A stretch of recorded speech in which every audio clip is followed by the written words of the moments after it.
தென்னாடுடைய சிவனே போற்றி, எந்நாட்டவர்க்கும் இறைவா போற்றி. அனைத்து தமிழ் உள்ளங்களுக்கும் கனிவான வணக்கங்கள். மாதங்களில் சிறந்தது மார்கழி என்பார்கள்.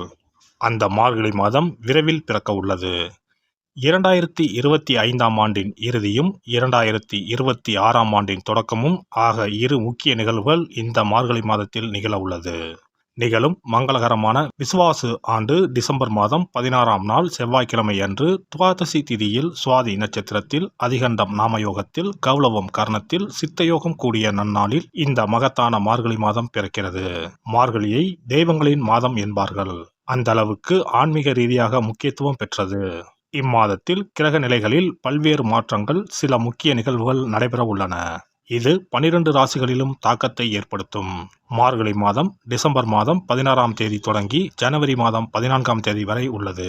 இம்மாத கிரகநிலை என எடுத்துக்கொண்டால் குரு பகவான் மிதுன ராசியில் வக்ரகதியில் உள்ளார். கேது பகவான் சிம்ம ராசியில் உள்ளார். புதன் மற்றும் சுக்கிர பகவான் விருச்சிக ராசியிலும், சூரியன் மற்றும் செவ்வாய் பகவான் தனுசு ராசியிலும் உள்ளார்கள்.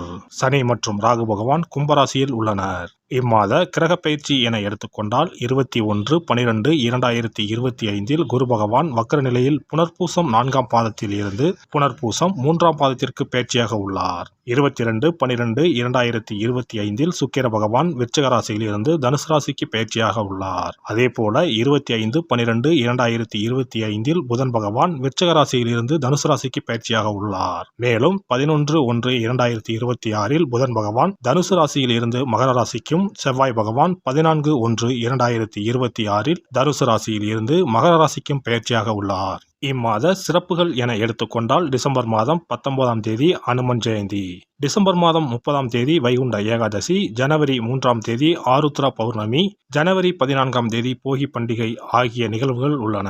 பொதுவாகவே மார்கழி மாதம் முழுவதுமே விசேஷம்தான். இந்த வருடம் வரும் மார்கழி கூடுதல் முக்கியத்துவம் பெறுகிறது. பிறக்கப் போகும் இந்த மார்கழி மாதத்தில் உங்கள் வாழ்வில் வளமும் நலமும் செல்வ செழிப்பும் பெற்று வாழ்வில் உயரிய நிலையை அடைய எல்லாம் வல்ல எம்பெருமானை வேண்டி விரும்பி கேட்டுக்கொள்கிறேன். விருச்சிக ராசி அன்பர்களே, மார்கழி மாத கிரக நிலைகளை ஆராய்ந்து பார்க்கும் பொழுது உங்கள் ராசிநாதன் செவ்வாய் பகவான் தனஸ்தானத்தில் சஞ்சரிக்கிறார். அவரோடு சூரிய பகவான் இணைந்திருப்பதால் தொழிலில் முன்னேற்றம், வருமானத்தில் உயர்வு வந்து சேரும். புதிய தொழில் தொடங்கும் முயற்சி வெற்றி தரும். புகழ் மிக்கவர்கள் உங்களுக்கு பின்னணியாக இருந்து பல காரியங்களை முடித்துக் கொடுப்பர். பொது வாழ்வில் உள்ளவர்களுக்கு புதிய பொறுப்புகள் தேடி வரும். மாத தொடக்கத்தில் குருவின் பார்வை உங்கள் ராசியில் பதிகிறது. சுபகிரகத்தின் பார்வை பதிவதால் சுப செய்திகள் வந்து சேரும். மார்கழி 6ஆம் தேதி மிதுன ராசிக்கு குரு வக்ர இயக்கத்தில் செல்கிறார். உங்கள் ராசிக்கு தன பஞ்சமாதிபதியானவர் குரு பகவான். அவர் அஷ்டமத்தில் சஞ்சரித்தாலும் அவரது பார்வை தனஸ்தானம் எனப்படும் 2ஆம் இடத்தில் பதிகிறது. தன் வீட்டை தானே பார்க்கும் குருவால் எண்ணற்ற நற்பலன்கள் இல்லம் தேடி வரப்போகிறது. வீடு கட்டும் முயற்சி அல்லது வாங்கும் முயற்சியில் வெற்றி கிடைக்கும். குடும்பத்தில் சுபகாரிய பேச்சு கைகூடும். உறவினர் பகை அகலும். கொடுக்கல் வாங்கலில் லாபம் உண்டு. குரு பார்க்கும் இடத்திற்கு பலன் அதிகம் என்பதால் குரு பார்க்க கோடி நன்மை என்பார்கள். அதன் அடிப்படையில் குருவின் பரிபூர்ண பார்வை சுகஸ்தானத்தில் பதிவதால் உடல் நலம் சீராகும். உயர்ந்த மனிதர்களின் பழக்கத்தால் பல நல்ல காரியங்களை செய்து முடிப்பீர்கள். அரசியல் களத்தில் இருப்பவர்களுக்கு அதிகார அந்தஸ்தை பெறும் யோகம் கிடைக்கும். பயணங்கள் பலன் தருவதாக அமையும். புதிய வாகனங்கள் வாங்கும் முயற்சி கைகூடும். புனித பயணங்களை மேற்கொள்வீர்கள். குறிப்பாக புகழ்பெற்ற ஆலயங்களுக்கு சென்று வழிபட்டு வர வேண்டும் என்ற எண்ணம் நிறைவேறும். மார்கழி 7ஆம் தேதி தனுசு ராசிக்கு சுக்கிர பகவான் செல்கிறார். சுக்கிர பகவான் தனஸ்தானத்திற்கு வரும்போது குடும்ப அமைதி கூடும். வீட்டிற்கு தேவையான அத்தியாவசிய பொருட்கள் முதல் ஆடம்பர பொருட்கள் வரை வாங்க செலவிடுவீர்கள். மேலும் திருமண வயதடைந்த பிள்ளைகளின் கல்யாணத்தை முன்னிட்டு சீர்வரிசை பொருட்கள் வாங்கும் முயற்சி கைகூடும். கரைந்த சேமிப்புகளை ஈடுகட்டுவீர்கள். ஆடை ஆபரண சேர்க்கை உண்டு. வாடகை கட்டிடத்தில் நடைபெற்ற தொழிலை சொந்த கட்டிடத்திற்கு மாற்றும் முயற்சி கைகூடும். வாங்கிய இடத்தை விற்பனை செய்வதன் மூலம் வரும் தொகையை கொண்டு நடக்கும் தொழிலை விரிவு செய்வீர்கள். வாழ்க்கை துணைக்கு வேலை கிடைத்து உதிரி வருமானங்கள் வரும் வாய்ப்பு உண்டு. மார்கழி 10ஆம் தேதி தனுசு ராசிக்கு புதன் பகவான் செல்கிறார். உங்கள் ராசிக்கு லாபஸ்தானத்திற்கு அதிபதியான புதன் பகவான் தனஸ்தானத்திற்கு வரும்போது அற்புதமான நேரமாகும்.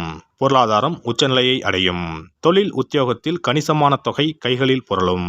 ஆதாயம் தரும் தகவல் அதிகம் கிடைக்கும் நேரம் இதுவாகும். வீடு வாங்கும் முயற்சியில் ஆர்வம் காட்டுவீர்கள். தொட்ட காரியங்கள் வெற்றி பெறும். மார்கழி 27ஆம் தேதி மகரத்திற்கு புதன் பகவான் செல்கிறார். உங்கள் ராசிக்கு லாபஸ்தானத்திற்கு அதிபதியான புதன் பகவான் வெற்றி ஸ்தானத்திற்கு வரும்பொழுது முன்னேற்ற பாதையில் இருந்த முட்டுக்கட்டைகள் அகலும். பொன் பொருட்கள் வாங்கும் யோகம் உண்டு. புது முயற்சிகளில் முதலில் தாமதம் ஏற்பட்டாலும் முடிவில் வெற்றி கிடைக்கும். பாகப்பிரிவினை சுமூகமாக முடியும். மார்கழி 30ஆம் தேதி மகர ராசிக்கு செல்லும் செவ்வாய் அங்கு உச்சம் பெறுகிறார். இக்காலம் உங்களுக்கு இனிய காலமாகும். எல்லா வழிகளிலும் நன்மை கிடைக்கும். ராசிநாதன் செவ்வாய் வலிமை அடைவதால் யோசிக்காமல் செய்த காரியங்களிலும் வெற்றி உண்டாகும். பூமி யோகமும் பிள்ளைகளின் வழியில் நல்ல காரியமும் நடைபெறும். நினைத்ததை நினைத்த நேரத்தில் செய்து முடிப்பீர்கள். பொது வாழ்வில் உள்ளவர்களுக்கு மக்கள் செல்வாக்கு அதிகரிக்கும். வியாபாரம் மற்றும் தொழில் செய்பவர்களுக்கு கூடுதல் லாபம் கிடைத்து மகிழ்ச்சி கூடும். உத்தியோகத்தில் உள்ளவர்களுக்கு உயர் அதிகாரிகளின் ஆதரவு உண்டு. கலைஞர்களுக்கு புகழும் புதிய ஒப்பந்தங்களும் வந்து சேரும். மாணவ மாணவிகளுக்கு படிப்பில் முன்னேற்றம் உண்டு. பெண்களுக்கு குடும்ப பொறுப்பு கூடும். கொடுக்கல் வாங்கலில் ஆதாயம் உண்டு.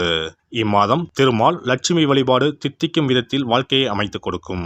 பண தேவையை பூர்த்தி செய்யும் நாட்கள் டிசம்பர் 20, 21, 26, 27, ஜனவரி 5, 6, 9, 10. மகிழ்ச்சி தரும் வண்ணம் ஆரஞ்சு. சிறப்பு தொகுப்பு. வெற்றிகள் குவிய விஷ்ணு வழிபாடு. ரொக்கத்திற்கு முக்கியத்துவம் கொடுக்கும் நாம் சொர்க்கத்திற்கும் முக்கியத்துவம் கொடுக்கும் விழாவை கொண்டாட வேண்டும். அந்த விழா இந்த மார்கழி மாதம் வருகிறது. திருப்பதி, திருவரங்கம் உள்ளிட்ட விஷ்ணு ஆலயத்தில் நுழைய லட்சக்கணக்கான மக்கள் காத்திருப்பார்கள். அதேபோல திருக்கோஷ்டியூர், உப்பிலியப்பன் கோவில், திருமோகூர் போன்ற உலகத்தில் உள்ள சகல விஷ்ணு ஆலயங்களிலும் ஏகாதசி விழா உற்சவம் சீரும் சிறப்புமாக நடைபெறும். இந்த கண்கொள்ளா காட்சியை கண்டு மகிழ்ந்தால் பொன்னும் பொருளும் போற்றுகின்ற செல்வாக்கு இன்னும் உயரும். மாதங்களில் புனிதமானதாகவும் தேவர்கள் துயில் எழும் மாதமாகவும் கருதப்படும் மார்கழி மாதத்தில் நாம் விஷ்ணுவை வழங்கினால் விருப்பங்கள் அனைத்தும் நிறைவேறும். அதனால்தான் மாதங்களில் நான் மார்கழி என்று கண்ணன் சொல்லியதாக சொல்வார்கள். இம்மாதம் 15ஆம் தேதி அதாவது 30/12/2025 செவ்வாய்க்கிழமை வைகுண்ட ஏகாதசி வருகிறது. அங்கனம் வைகுண்ட ஏகாதசி வரும்பொழுது சொர்க்க வாசலை திறப்பார்கள். ஆண்டு முழுவதும் அடைத்திருக்கும் கதவு அன்று மட்டும்தான் திறந்து வைக்கப்படும். அந்த சொர்க்க வாசலின் வழியாக நாம் நுழைந்து வந்தால் சிக்கல்கள் தீரும், செல்வ வளம் பெருகும். ஏகாதசி அன்று இல்லத்து பூஜை அறையில் விஷ்ணு லட்சுமி படம் வைத்து வழிபட வேண்டும்.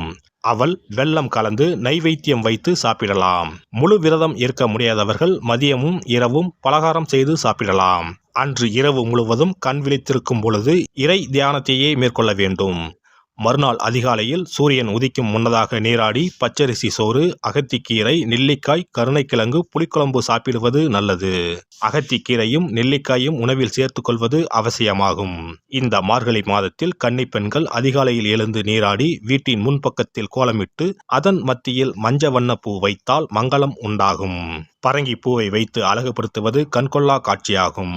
கிருமி நாசினியாக சாணத்தின் மீது அதை பதித்து வைத்திருப்பர். மங்களம் நடைபெறுவதற்காக மஞ்சள் வண்ண பூவை வீட்டு கோல மத்தியில் வைப்பது வழக்கம். குனிந்து அமர்ந்து நிமிர்ந்து கோலம் போடும் பொழுது விரல்களுக்கு மகிழ்ச்சி கிடைக்கிறது. சிறந்த யோகப்பியாசம் ஏற்படுவதாக கூறுவார்கள். இந்த வழிபாட்டின் மூலம் மனநலமும் உடல் நலமும் சீராகிறது. பிரம்ம முகூர்த்தத்தில் எழுந்து ஓசோன் என்ற காற்று மண்டலத்தில் உள்ள காற்று நம் மீது பதிவதால் ஆரோக்கியம் மேம்படுகிறது. திருப்பாவை, திருவெம்பாவை பாடி வழிபாட்டை மேற்கொண்டால் திருமணம் கைகூடும். அதிகாலையில் இறை நாமத்தை உச்சரிப்பதன் மூலம் அனைத்து நலன்களும் கிடைக்கும். இப்படிப்பட்ட சிறப்பு வாய்ந்த மார்கழி மாதத்தில் ஏகாதசி விரதத்தை இனிதே கடைபிடித்து பார்க்கடலில் துயிலும் பரந்தாமனை வழிபட்டால் வாழ்க்கை வளமாகும், வளர்ச்சியும் பெருகும், வருங்காலம் நலமாகும், வருமானம் திருப்தி தரும். விஷ்ணுவை வழிபட்டு அவரது துணையாக விளங்கி செல்வத்தை நமக்களிக்கும் லட்சுமியின் சன்னதிக்கு சென்று லட்சுமி வருகை பதிகம் பாடினால் அந்த தேவி இல்லம் தேடி நமக்கு அல்ல குறையாத செல்வத்தை வழங்குவாள். அஷ்டலட்சுமியின் படத்தை விஷ்ணு லட்சுமி படத்துடன் பூஜை அறையில் வைத்து வழிபடுவது நல்லது. லட்சுமிக்கு பாடல் படித்து வழிபடும் போது வருகை பதிகம் பாட வேண்டும். அன்றைய தினம் அவள் நைவேத்தியம் செய்து தேவியை வழிபட்டால் உங்கள் ஆசை பூர்த்தியாகும். நமக்கு வாழ்வில் ஏற்படும் இன்னல்கள் அகன்று இனிய பலன் கிடைக்கும். எல்லாம் வல்ல இறையருளால் நீங்களும் உங்கள் அன்பு குடும்பமும் உடல் நலம், நீலாயுள், நிறை செல்வம், உயர் புகழ், மெய்ஞானம் ஓங்கி வாழ்க வளமுடன். இந்த வீடியோ பதிவு உங்களுக்கு பிடித்திருந்தால் லைக் பண்ணுங்க, கமெண்ட் பண்ணுங்க, ஷேர் பண்ணுங்க, மறக்காம சப்ஸ்கிரைப் பண்ணுங்க, பக்கத்துல இருக்கிற பெல் பட்டனை கிளிக் பண்ணுங்க. நன்றி, வணக்கம். ஓம் நமச்சிவாய. சிவாய நம.